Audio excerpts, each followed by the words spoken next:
Consult an advisor or conduct your own due diligence when making financial decisions. General principles discussed during this program do not constitute personal advice. This program is furnished by Dentist Advisors, a registered investment advisor.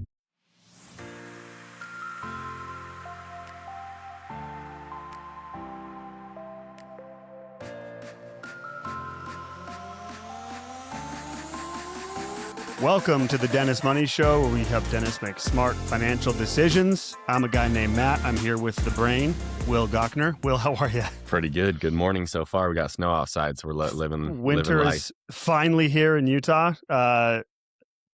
Crazy fact. One of the craziest facts I've heard in a long time is that in the month of January, this will come out, I think, probably in March. But in the month of January in Utah, we had less snow than the state of Florida, which is wild. I've lived here outside of a few years in California, lived here my whole life. I've never seen a winter like this. Yeah. It's just crazy. It's crazy. So. We made a ski resort's got 4 feet last night. So yes, I saw that. We'll take it. Yeah, we'll take it. It's which I know it's a bluebird day. It's beautiful. You'd think it'd be like a great ski day. However, everything's going to be shut down. There's no way anything's open today. Yeah. So this weekend's going to be wild at the resorts. Yeah, Utah weather's pretty bipolar. This is the most bipolar that I've seen it. Yeah. But finally have some snow. Finally, welcome to winter in mid-February. Okay, let's jump in. Will, we wanted to talk about this. This was thanks to Taylor. Shout out. Shout out, Taylor. You know him and love him. And we've talked about this before, but we have an internal, Slack for the team, for our advisor team. And then every week we get together as advisors to brainstorm ideas, share client cases. I like to share this because oftentimes we get these questions on like consult calls and whatnot around like, who's my person? Who do I work with? How does this work? And I like to share this because like you actually have access when you work with us at Dentist Advisors to our entire team and really the collective knowledge of our whole client base, because we're always sharing these ideas with each other. The brain trust. The brain trust, exactly. Led by the brain. No, not led by me. I've had countless times where I've, had a question that I didn't, or like a question I didn't have the exact answer to, or a scenario that a client was explaining to me that I said, well, I haven't seen that, exactly the same, but, let me take it to the other advisors and get their take. And there's been plenty of times where somebody else has dealt with a similar situation and a similar state specific rule or something like that, is awesome. It's really powerful. Yeah. So. It really is. And this comes from that. So Taylor this past week sent a message to the group. He's presenting here pretty soon at an event. And I think his presentation is around debt. And so he wanted to share some rules of thumb that are out there around debt. And so he asked the group, he was like, hey, what are your guys' thoughts? What have you heard about these rules of thumb? We're all CFPs. And he's just like, what do you guys think about these rules of thumb? Specifically around like how much house can you buy around specifically to your cash flow. So like what percentage of your income should go towards a house. So this started a whole conversation with our group in Slack. And then we met together as a team and this conversation continued. And so we thought how this would be good. I think a lot of dentists want to hear this around what are general rules of thumb? What do we think about these rules of thumb? What's good about them? Where maybe are they limited? So we just have a list of these rules of thumb that we hear a lot, whether it be from the CFP material or whether it just be like social media type things that get out there, industry standards, whatnot. So we thought it would be good to go through this. But let's first start, Will. Let's talk about just generally around rules of thumb. Let's start with like, what's good about them? Like, what are the positives? What are the pros of having like these kind of generalities to follow? Any thoughts on that? Yeah, just like with anything, rules are in place for a reason, and they're probably put in place to help protect you from doing something that you regret, right? So all of these are guardrails and guidelines that are cookie cutter guidelines to hopefully help you make your own decision. We're going to say this probably 10 times this podcast, but you should never just blindly follow a generic rule of thumb. Personal finance is much more personal than it is finance. And so for me, I think these are super helpful to get the conversation started. But frankly, they end there, right? Like at that point, you need to know like exactly, you got to have a really good idea of what your life looks like and the context and all the moving parts that go into this decision to see if this the rules of thumb fit your situation. Yeah, totally agree. Ryan and I did an episode a while back, but I'm remembering the intro. I don't even remember what the topic was, but the intro we did was around like old wives' tales that we all believed, like back in the day, pre-social media, and so things like gum. Like if you swallow a piece of gum, it lasts in it's like stays in your body for 7 years. The whole you can't swim 30 minutes, like for 30 minutes after you eat, these types of things. And what we determined, I think, as we went through those, there was several. We were like, wait a second, we think these were just moms getting together and trying to like protect their kids from doing dumb crap. Yeah. And I think so. To that point, I think these are good, to your point. Like, they give you a starting point. They're generally protective of, like, if you did nothing else, if you follow these things, you'd be better off not. It's kind of this whole idea, like we think about investing. People are like, oh, just buy the S&P and just do nothing else. Buy and hold the S&P. That's better than day trading, but it's like there's this good, better, best type of thing. So these rules of thumb are probably fit in the category of like, yeah, good. They give you a starting point, but they're not the best thing to be doing. There's much more. You got to get more nuanced if you're trying to like apply these to your specific life. And I would say most of these blanket statement financial rules of thumb that we're going to cover today, that maybe some of you have heard, or again, if you Google them, it's going to be what pops up. Most of them were created for the general public. Yes. Yeah. Good point. Most, I would say, whatever, 90% of people are W-2 employees or something, something where it's non-business owner, single income salary households, where that rule of thumb probably fits a lot better for that specific type of person. Again, the general public, what they're mostly talking to, it doesn't fit as well for dentists. And again, that's why we're bringing color to this podcast, to see it through the lens of a dentist rather than just a regular person. Great point. And that's the value that we bring, right, of only working with dentists, is being able to understand those nuances of a dentist's life. And to your point, dentists' lives are just more complicated. Let's just be real. They have more debt loads. They have way higher income than most people. It's a really good point that these rules of thumb are for the general public, and the dental industry, dentists as a whole, are just usually don't fit that category. So let's jump into this. First rule of thumb we're going to hit is the one that Taylor brought up, which is what are your guys' thoughts on the rule of thumb around how much home someone should buy specific to cash flow? So to give an idea, like I guess to back up a little, we have a approach to financial planning. We call it a financial hygiene chart. The OGs might remember it as elements, but it's just indicators of your financial health. And one of those rows that we look at all the time is your cash flow. There's only 4 places your money can go. You can save it, spend it, goes towards debt, it goes towards taxes. So when we look at these figures, it's what percentage of, like as the rule of thumb, what percentage of my income should go towards housing costs? And so let's break down a couple of things here. There's banks' rules of thumb, like what a bank will go up to. Then there's the CFP, the Certified Financial Planner Curriculum rule of thumb. Let's start with the banks. Banks will go up to somewhere like 40% of income. It's insane. The Certified Financial Planner Curriculum will say 28%, 28%, or, that's the max that we would recommend as a CFP, group.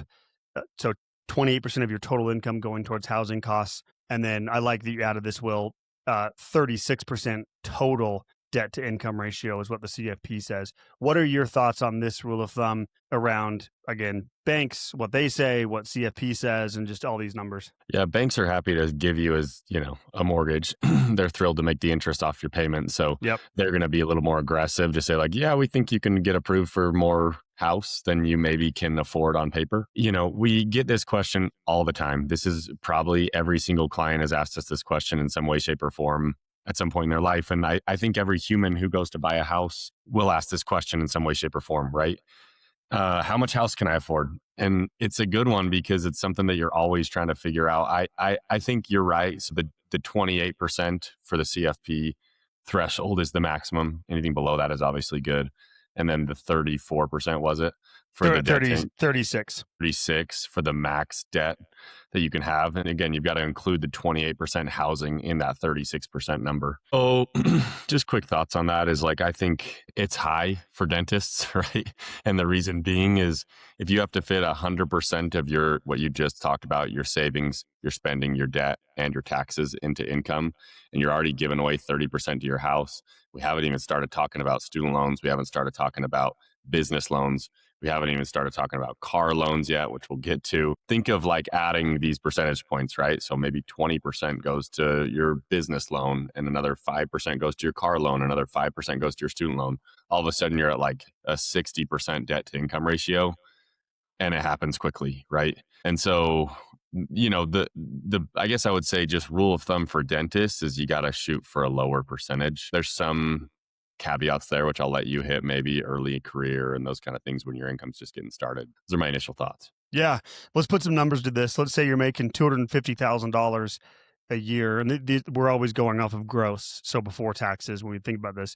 But if you're making $250,000 a year as a dentist, what the CFP curriculum would say, 36% total debt to income ratio would be $7,500 a month total going towards debt. So I'm going to guess most dentists are going to hear that and be like, "Oh, that's like my house payments more than that." Like early on in career, you're making in that 200,000, 250. That's what the numbers actually look like in real life.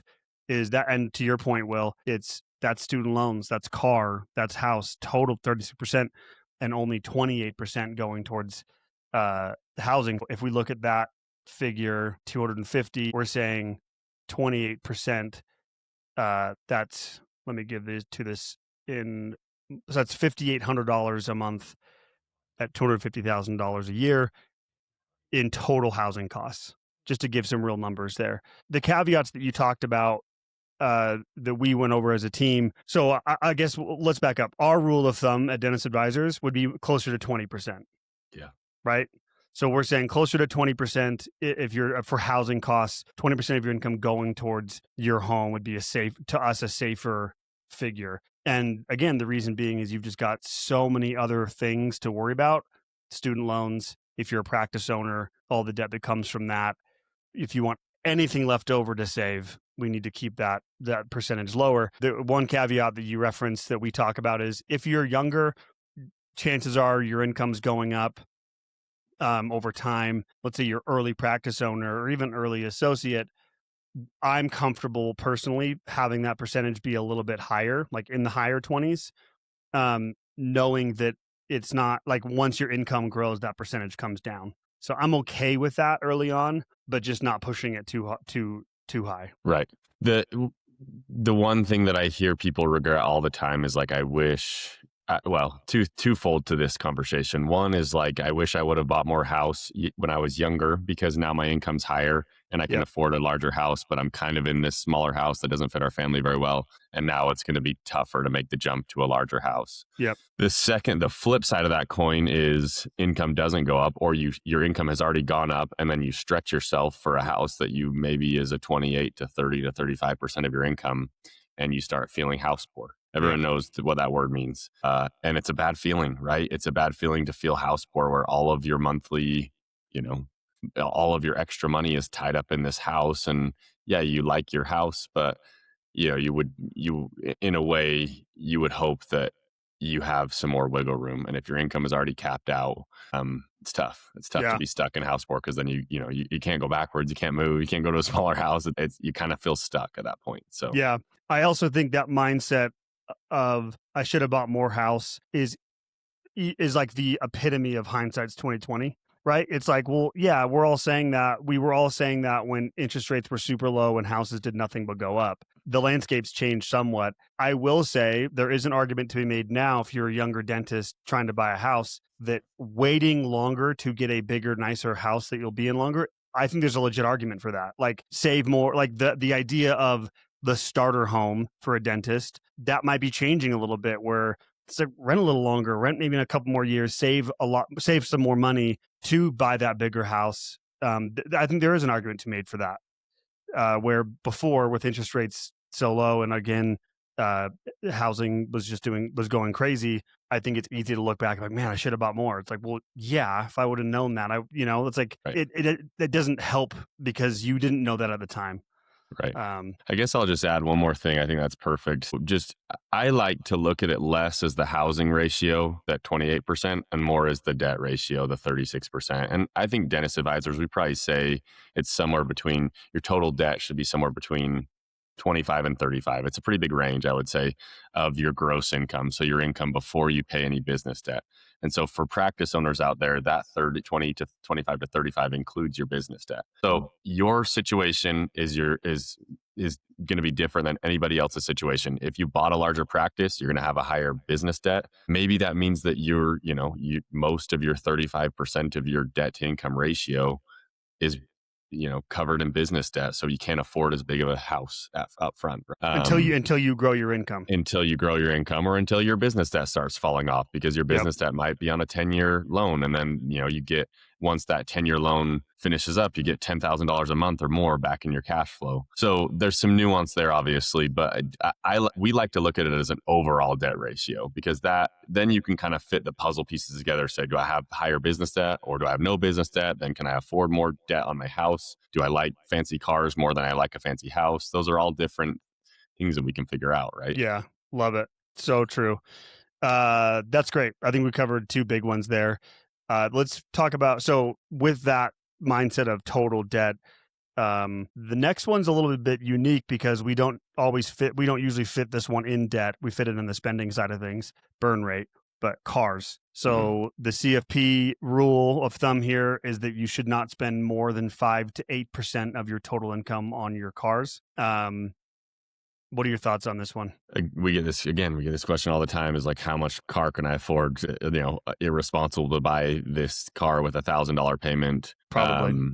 Yes, but we can also say it totally depends on your income, right? Yep, and so the percentage is helpful on this one. I really like the percentage on this one because you can use it to guide your decision, of course, to start the conversation. And so we usually say, I think 3 to 5%, maybe 2.5 to 5% of your income should go towards a car. And this is all of your car expenses combined. So not just the monthly payment, it's your maintenance. It's your gas, it's your whatever registration fees and all that annually. Your tricked out rims. Yeah. Of course. Insurance included in that as well. So you got to calculate that as a whole, the entire cost of owning a car, and then, do the percentage on your income. Again, some people, I sold alarms the year before I got married in South Dakota, and there are people who drive very nice cars who live in trailer parks. And so maybe in the grand scheme of their debt to income ratio, they've chosen to have a larger percentage of their debt go toward fancier cars, because everyone should be able to choose what they want to spend their money on. If they're going to live in a lower cost house, maybe you can have a higher percentage of this ratio go toward, 8% go towards a car if you want to, or whatever. But again, totally up to your situation. Yeah. And that's why, again, I like this. These are rules of thumb that I think are really positive. These are like the ones that the number, you can kind of,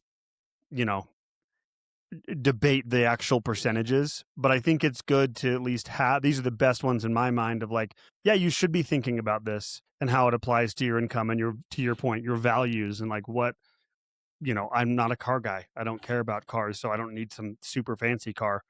So I applying that to your life. And that's why I think it's good that you're highlighting this like total debt to income ratio. One last thing before we move on to this that I want to make sure we're adding, because I could imagine there's people listening out there that are like, holy cow, where I'm at in my career, my debt to income ratio is way higher than 36%. We see that all the time too. Like in dentistry, that's totally okay. We know that sometimes this is aspirational, of like, this is where you want to get to. And a lot of times this is an income problem, not a spending problem, right? It's like, you just got to grow your income. And once you grow your income, those percentages come down, in lockstep. So it is okay, depending on the stage of career you're in. I'm looking at you, early practice owners. It's okay to have that percentage be higher. We see that. We're saying this is what you're trying to get to over time. So let's move on to spending, budgeting, and cash. So there's a rule of thumb around budgeting. That scary word. I think this one's become pretty big in like the financial advisor social media space. The what's called the 50-30-20 rule when it comes to budgeting. So what this comes down to is 50% of your spending going towards your needs, 30% towards your wants, and then 20% towards your savings. Let's just add this to another one because I think these kind of go hand in hand. And it's a bit contradictory. I think even prior to this 50-30-20 rule, I think this is a little bit more modern. This one advocates for 20% savings. There's another one that's I think even more general that I think is kind of what the general public believes, which is 10% of your income should go towards savings. I want to just get your thoughts on both of these. Yes, the 10% one I think is the more prevalent myth, that you just save 10% of your income forever and you'll be fine. And again, that was maybe over the past 30 years, that was okay. You had a pension or you just saved a little bit and you're a W-2 employee your whole life and you just put away enough 10% to kind of, pile up some money and let it do its thing. And then you had Social Security and a pension and you were fine. Dentists are different. We know that the life career of a dentist is you get started a little later. So you already are kind of behind the eight ball because you got to go to school and you got to go, get your income kind of ramped up. Takes a handful of years. So we are closer towards the 20%, which that new modern ratio talks about, right? Is 20% savings. That's where we try to have all our clients be at a minimum is 20% savings. And we believe if you do save 20% savings consistently throughout your career, you're going to retire and be fine. You just got to do it for 20 to 30 years and you're going to be great. So it's not rocket science. It's more just, having the discipline to do it. The 50-30-20, 50% on needs, 30% on wants, 20% savings. I mean, I don't know. I think it's a little overkill. Like if you need those guardrails to help you spend money on things that you want, then that's great. But I sort of think the 30% to wants is kind of dumb. Just spend money on whatever you think is important to you. You're obviously going to cover your needs. You shouldn't blindly spend 30% on what you want just because if it's not bringing you purpose and joy. I think 20% savings is great. We always say it is like a reverse budget. So save 20% first and then the other 80%, let's call it, that you have left over, spend on whatever the heck you want. Your needs, your wants, your groceries, your golf clubs, whatever you want to make sure that you fit the rest of it into wherever you needed to go. But of course, you've taken care of your savings, you've taken care of your taxes and your debt already. So you're good. Yeah, totally agree. And even this has some nuance to it, right? The personal part of personal finances, because we've talked about this a lot around the 20% savings kind of rule, if you will, or goal. And I've talked to a lot of dentists over the years at events and when we speak or clients being like, that's hard depending on where you are, and that sometimes it can create some level of guilt or this feeling of dentists aren't doing the right thing. So the nuance here is the 20% savings goal is a goal. First of all, it's aspirational and it's over the totality of your career. So if you're a young dentist who, and again, young practice owner, let's say, or even an associate, you're probably not going to be there. And you probably shouldn't be. You should be putting more time, energy, focus, and capital into your career, into your skills, into your practice. There's a decent chance that you're early on in career not going to be hitting a 20% savings rate, but you should be doing something. Let's maybe say it's a 1 to 2, 3, 4, 5%, something to get that habit going and building that momentum. And then on the back end of your career, we see this all the time. Debt's paid off, cash flows, income super high. And now all of a sudden, our late stage career dentists are saving 30 to 40% of their income later in life. Right. And so over the totality of their career, they're hitting that 20% average. So I just wanted to hit that nuance there because I don't want people to walk away from this being like, okay, well, my debt to income ratio is 45%. I'm saving 2% of my income and I'm a loser. We don't want people thinking that these are aspirational things to be shooting for over a career. Totally. Yeah. Agree 100%. Anything else you want to add to any of that? No, that's good. Another one, when it comes to liquidity, a rule of thumb you hear a lot is 3 to 6 months emergency savings. This would be on again, for the general public, usually where you don't have a business, a practice. 3 to 6 months emergency savings. The nuance to this one is oftentimes you'll hear if you have a single income household, it's going to be closer to 6 months. And then if you're a dual income household, it's going to be closer to 3 months. Will, what are your thoughts on this rule of thumb? This one's a good one. I don't have any issue with this one. And I don't necessarily think we tell people not to follow this one. Most clients that come on board, we're just having them set up, a good little cash buffer emergency fund. Some clients will decide that they don't care to have as much cash on the sidelines, and that's okay too. It's kind of your preference, right? So I always think of this as like a practice owner dentist has multiple areas where they're going to store liquidity. One is their personal emergency fund, which would be 3 to 6 months in cash. One is their business emergency fund, which would be 2 to 3 months of overhead, right? And a lot of times that's plenty of cash to be almost like dual acting personal and business emergency fund, where if you got into trouble on the personal side of things, your business liquidity could shoulder the load on the personal side for a little bit. You probably still want to have, again, good little buffers on both ends. The third place is like if you're saving money into a brokerage account, you've got some liquidity there as well. So if you've got a couple $100,000 that you piled up just from having the automatic savings draft, the 20% savings we just talked about, you can, in an emergency, that's the second line of defense or whatever. If you, run out of cash, that your liquidity, then you've got a brokerage account. A lot of dentists have lines of credit for their businesses, things like that. That's another wave of emergency fund, call it, right? So it's good to have the baseline 3 to 6 month emergency fund and the guideline there, but it's not all important that you put it there and never touch it. An emergency fund is there to be used if you need new tires or whatever. Like, use the money and then refill it if you need to. Yeah, I totally agree. Nothing to add on that. You nailed it. Okay. This next one I have probably the most problems with. It's top 3 for me of This worst. one's crazy. Yeah. This one's the worst, I think, of all the rules of thumb, that it needs to just be killed and buried in a field somewhere and never come back. This one is around investing. So don't know where this even came from. I actually don't know. It's been a long time since I took the CFP. You too. I don't know if this came from the CFP, if this is what the CFP believes. I don't think so. There's a lot more nuance to the curriculum that we follow. But this one is your age in bonds. So when we talk about asset allocation, investing in the public markets, there's generally when we talk about asset allocation, it's your mix of stocks and bonds. Stocks are going to act differently than bonds in most cases. We tell people, generally speaking, stocks are the gas, bonds are the brake. Again, if we're just generally speaking, the stocks are going to be what grows your portfolio, but also what leads to the ups and downs. Bonds are much more stable.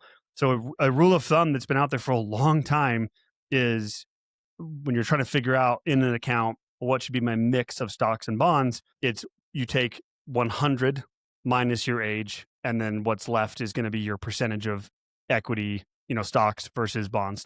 Just to give an actual number here, I'm going on 40. And I want to talk about it, Will.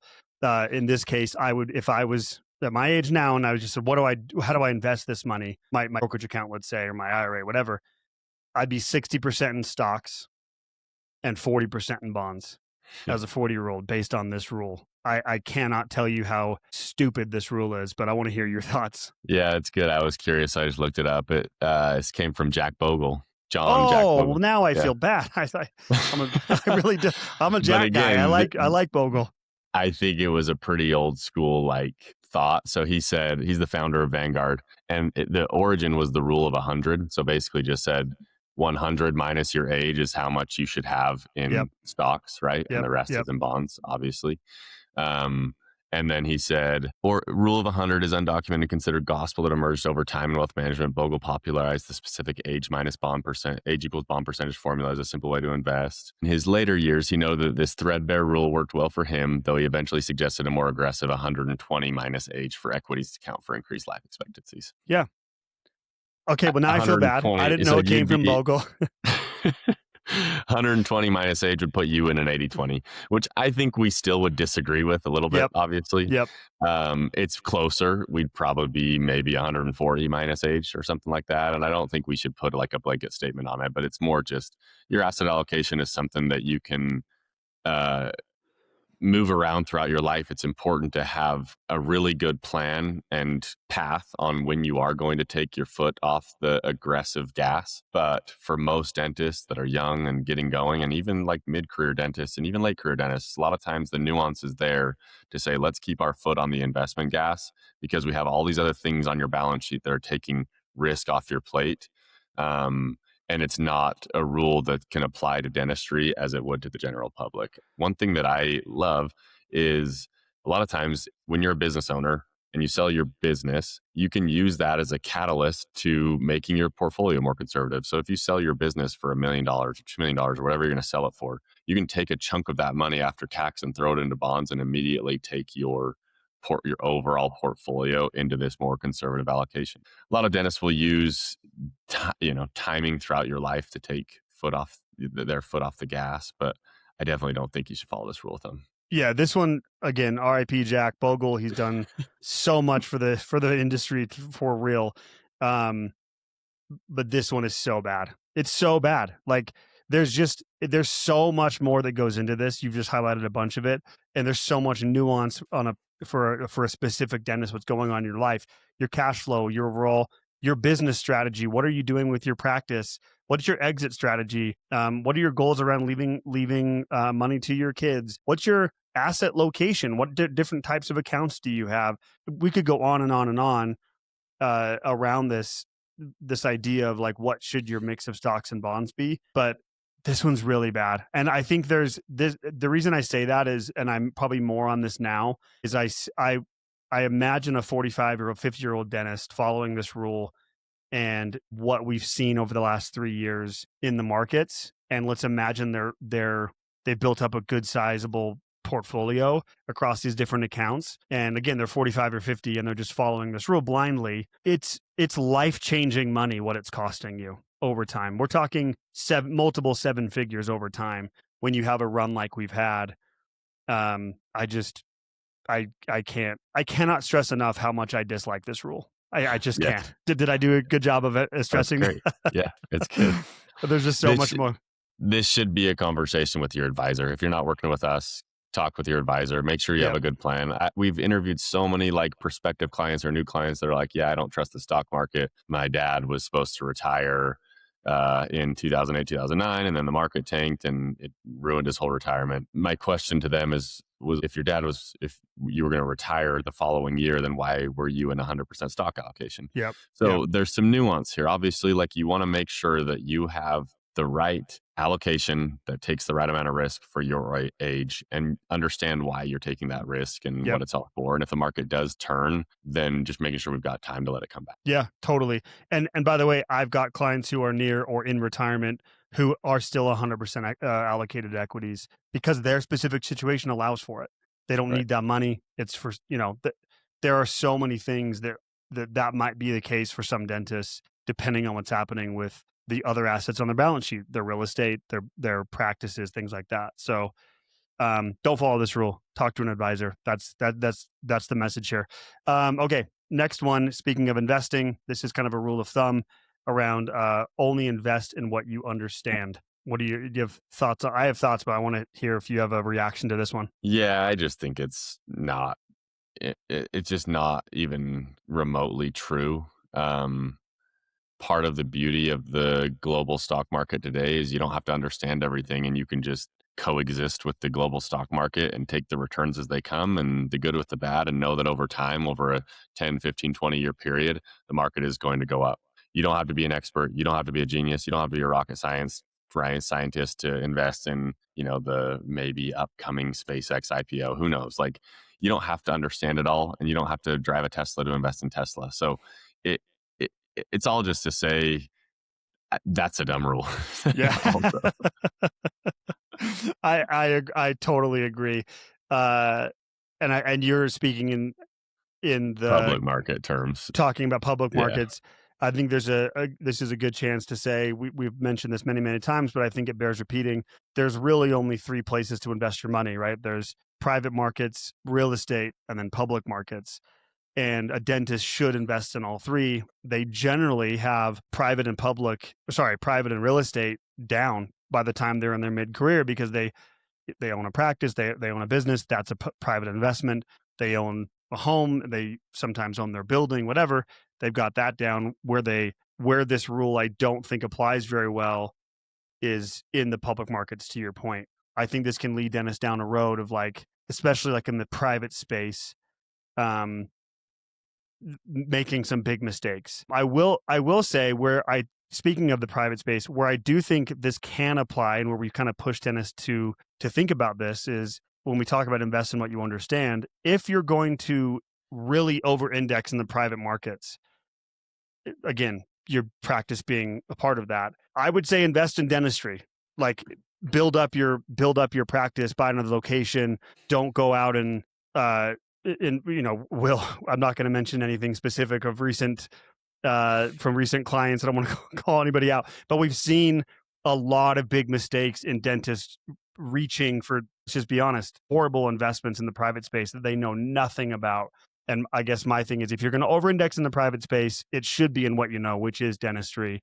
In the public markets, I don't think this rule applies at all. Yeah, I agree. The cool thing about dentists is your dental practice is a private investment.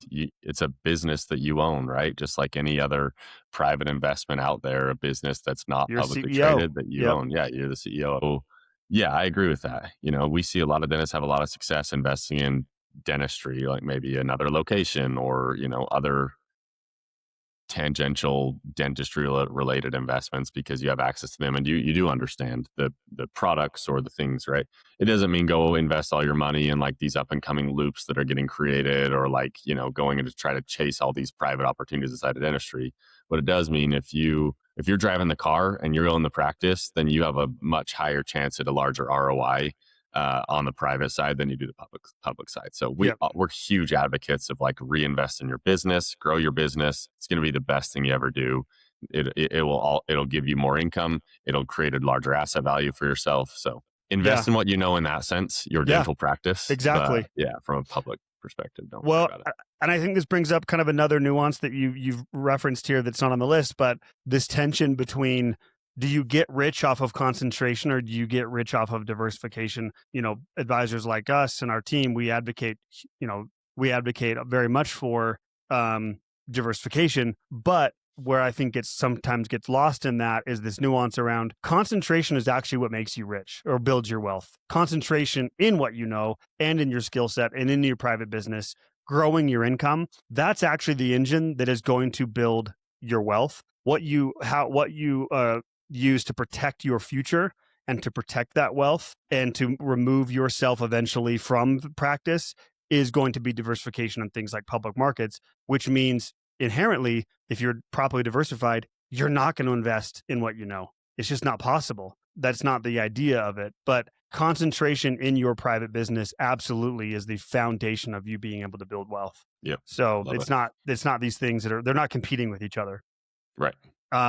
Okay, moving on. Got to finish these up. Life insurance, the general rule of thumb here, if you just kind of hear out there industry standard or CFP, a lot of times will say, I've heard 10 to 15, but what I found online was generally the 10 to 12 times your income is the rule of thumb for life insurance. Will, what are your thoughts? Yeah, we think this is a little backwards. We usually predicate your insurance decisions based on how much money you need, not in how much money you've historically had. And what that means is we usually start the calculation with how much money you spend and the lifestyle that you live rather than how much money you make. So the life insurance calculation, we have an entire fancy spreadsheet that Matt put together around what, a lot of inputs that you can enter to show you how much it spits out a life insurance need. And there's lots of variables, right? There's how much money you spend. There's if you want to pay your house off or not. There's, if your spouse that you're leaving behind is making any income. What else am I missing? Your current net worth, your current insurance coverage, and you plug all of that in and it spits out a number that we think you need. And it's predicated more around how much money are you going to leave behind to clearly make sure your surviving spouse does not have to go back to work. And we predicate it off this financial independence number that we talk about. And that's based on how much money you spend, right? So I know that was kind of a lot. But I think that's great. I think what you're highlighting is this rule of thumb gives you a general direction, but this is the word of the podcast. It's so much more nuanced than that. And I'm looking at our calculation right now of what we use.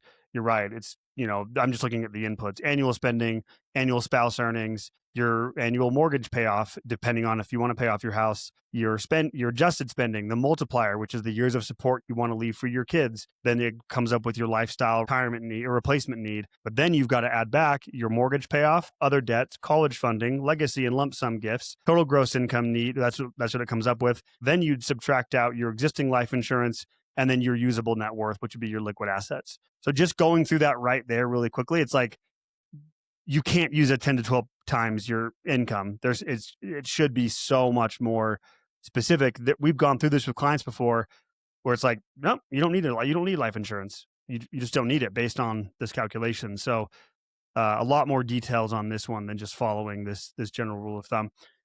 Same thing, disability insurance. This is a big one in the dental space. The rule of thumb here, the industry standard starts at 60% of your income would be what you'd need for disability. I'd say that's far too low, but Will, what are your thoughts on this? Same thing. This is based off of income, or we would base this off of how much money you spend. So what your need is, right? Like, what if you were to be disabled tomorrow? What does your life cost, and what do you need to do to keep up with that cost of living? Right. Yep. If you spend $12,000 a month, maybe you make, I don't know, $18,000 a month, and you spend $12,000 a month. That's close to 60% of your income, but it's not always the right answer. You could make $25,000 a month and you only spend $12,000 a month. Well, that's more like 50% of your income, or 45% of your income. Track it. We say track your disability coverage more closely to your monthly need via spending, minus whatever other like passive cash flows you have, so that it gets you to that point where you could theoretically live until, it's 67 or whenever your disability policy runs out, and not have to rely on anything else. And then Social Security kicks in. Yeah. Nothing to add there. I think 60% is just too low for most dentists. And some dentists, to be fair, will max this out. So if your spending goes well above 25,000 or above, disability policies only go so high. That's usually where they cap. So you got to factor that in as well. The other thing with disability that we talk about a lot, which this is again nuanced, but if you have a dual income household, then you don't need maybe as much disability coverage. If you get disabled, your spouse, if they're a high income earner or a dentist as well, they're a built-in disability policy. Yeah, you're going to lose some income off the top and maybe some savings some savings potential and those kind of things. But a lot of times you don't need as much disability coverage if you have a spouse who's also earning money. Yep. I love that you added that. Where's the income coming from matters, because I'm thinking of some specific clients who are no longer chairside, run their business, own their asset outright, no partners, or even if they have partners and they've got a ton of income still coming in, they rely on their hands and their body 0% now. And so I'm like, you don't need disability insurance. Like, you just don't even need it. In those cases. So before you drop disability, that's not what we're saying. Don't go drop it. That is the idea, is to be self-insured at some point for both life and disability, but please don't do that. Talk to an advisor. But there is some things you got to think about in your own personal situation beyond this rule of thumb. Last couple here, we've done a whole episode on this, but we could not do this episode without talking about Dave Ramsey. I think this is the epitome of Dave Ramsey is not talking to you, dentist. Yeah. He's talking to the general public. I've seen some episodes or some clips from Dave Ramsey actually talking to dentists, and it's literally embarrassing. I'm like, you know nothing about dentistry. He shouldn't. I'm not saying he should, but the things he's saying to that dentist, and we all know I can't stand his attitude towards people and how he treats people. But he does not understand dentistry. And so some rules of thumb around Dave Ramsey that I think a lot of dentists have followed number one is all debt is bad. That's a Dave Ramsey ism, that just all debt is bad. Get rid of debt no matter, at all costs. Why does this not apply to dentists? You just can't be a dentist without debt in today's day and age. You have to go to school. I mean, maybe if your school's paid for, then great, but then you've got to go get a business loan, and there's no way to do it without getting debt. So debt is a tool in this case to help you become a dentist. And that's okay. Dave's not talking to you. You just have to realize that Dave's advice doesn't apply to you. It applies to the general public. And like to a certain extent, what Dave's saying is not bad. It's just that it's too much generalities around all debt is bad. where, yeah, credit card debt and, maybe having too high of a car payment where you can't even afford to pay off like your monthly credit cards and things like that. Yeah, that's bad, obviously. Business debt, student loans, even to that extent, to help you become a dentist. That's not all bad. That's just part of the process to have a high income as a dentist, and you'll go paying it off as you go along. Yeah.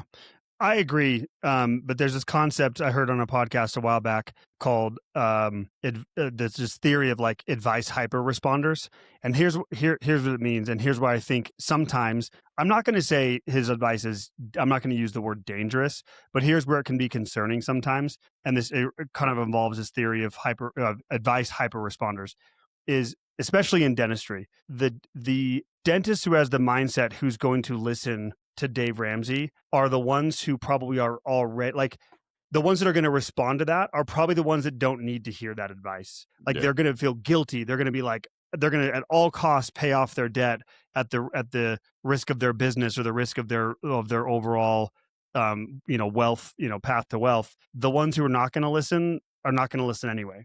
So that's where I get a little bit worried sometimes of dentists who follow this, is if taken too far, and like, let's say you don't build up enough liquidity or you're not investing. Again, I'm not going to say it's dangerous. Like I've said that before on a podcast and I had some dentists come at me, but it certainly can cost you over time a ton of money, a ton of wealth. So just something to think about there. To your point, you can't be a dentist in today's age without debt, and probably hold that for a long time. Couple more nuances here to the Dave Ramsey stuff. Pay off debt before investing. Like you have to pay off all your debt before investing. I think we've just kind of highlighted that. Most dentists can't do that. And if you do, it's going to be a problem, I think, in most cases. We talked to a lot of early career dentists who have put all their time, energy, and effort into paying off their student loan, and now they're like 5-6 years into their career and now starting to think about like what's next. And their income ceiling has not grown because they've just been head down, not going to be a business owner or anything, just be working as an associate, paying off student debt. And I think it just delays the start of your career. Focusing on debt will delay your ability to start your career and get your income ceiling much higher. Yep. And by the way, there's dentists out there hearing this that are like, I did this and it worked great. It's fine. We're, again, talking generalities here. We're not saying that this hasn't been successful for some people. I know people this has worked for. We're just saying, generally speaking, I wouldn't follow that rule of thumb. And then last one on the debt is that you have to be debt free to retire. We've covered this many times. That's not true. Ideally, sure. Like if you're like in general terms, you'd rather have no debt to retire, but there's far more that goes into that. And it's broader than just being debt free to be financially independent or to actually retire. I've seen many dentists retire with debt on the balance sheet. Any thoughts on that one, Will? No, yeah. I mean, again, it's part of the overall math among retirement is, can we afford to pay any minimum debt payments that we have to pay? And if you can, then yeah, that's totally fine to keep them. If anything, it's the age old conversation of, do I pay off debt or do I invest? And if you have money working for you in the market that can continue to get a higher return than what your interest rate is on the debt, then yeah, a lot of times it makes sense to keep the debt and let the money keep working. Yep. Yeah. Again, word of the day, nuance to your, it applies to your specific situation. The last one I hesitate to even bring up here near the end of the pod, because it's a way bigger whole episode. It's a whole episode that we've talked about, but maybe we'll just mention it. And then again, we've done episodes on this. We can do more on this, but the 4% rule is a rule of thumb, popularized by a guy named William Benjamin back in the 90s. This kind of is like the North Star for a lot of advisors, including, I'd say directionally, including us. We actually believe in this directionally, right? There's a lot of specific things. I'm trying to avoid using the word nuance. But there's just so many more personal things to a dentist that, again, this gives us some direction. This applies to our retirement readiness, or again, what we used to call total term. This actually is the reverse of that when we talk about having 25 to 30 times your annual spend. So we like this directionally, but not as like a hard in set. Theory, in theory it's impossible to like get it exactly at 4% every year. And our calculations actually tend to favor a little more conservative, and then all that's going to do is give you more flexibility in retirement. Yep. I think but we need to highlight here is just, I think this gives us good direction for accumulation phase. But when you get into withdrawal phase of like you actually climb that mountain and start to come down, you're retired. There's just, it's so much more complex than just like, yep, 4%, we're good to go. Yeah. The withdrawal strategy is super complex. So, all right, we covered a lot of rules of thumb. It felt like a lightning round. It was a lightning round. We tried to pack in one a lot giant lightning round. Yeah, we tried to pack a lot into a short episode. So hopefully it's helpful. I think you said at the very beginning, Will, personal finance is more personal than finance. We're not saying all rules of thumb are bad, but to quote the great Taylor Setterfield from our team, general advice is often really bad specific advice. And so I think that kind of summarizes like what we've talked about here today is like gives you some direction, gives you some guardrails, but just be careful following these like, hard set concrete rules. Any final thoughts from you on this topic? Not really. I mean, I think I love that line, right? And I think that it's the power of a human to talk to a human, to talk through something. I know with the rise of AI and everything, there's all different types of, you can put in all these scenarios into your AI, your Claude, or your ChatGPT, or whatever, and they're going to spit out things that are specific to you. But I still think, again, we'll just use it one more time to nail it in the coffin. The nuance is a lot easier to talk through from an emotional. We believe a financial plan is both emotional and numerical, both, what did you call it? Science? Like physics and philosophy. Physics and philosophy and quantitative and qualitative, right? Like there's two sides to a financial plan. The numbers don't tell all the stories. So you can't be so hard and fast around these rules that may not apply to your situation when you when you look through the lens of your life. So make sure that you're doing both and talking to a human about it so that you can get the right advice. Yeah, love it. Very well said. And speaking of that, if you're hearing this and you're like, wow, it's a lot of rules of thumb, didn't even know half of those, or, oh, I've been following this rule of thumb and I need help with my specific situation, this is what we do every single day with hundreds of dentists all over the country. And we'd love to talk to you. So if you're out there wondering, how do I get help with this? You can go to dentistadvisors.com, click on the yellow book free consultation button and talk to one of our friendly advisors. We honestly would love to hear your story and see how we can help you. Like we do, again, hundreds of dentists all over the country. And then I'd be remiss if I did not mention the Dentist Money Summit. I should have started with this. I need to get better at this, hitting these at the beginning. But we'd love to have you at the Dentist Money Summit this year. A whole new slate of speakers up in Midway, Utah. Practice on your terms is the theme. You can go to dentistmoneysummit.com. We'd love to have you join us in June in Midway. For now, Will, thanks for being here and sharing your wisdom. Everyone, thanks for listening. Until next time, bye-bye.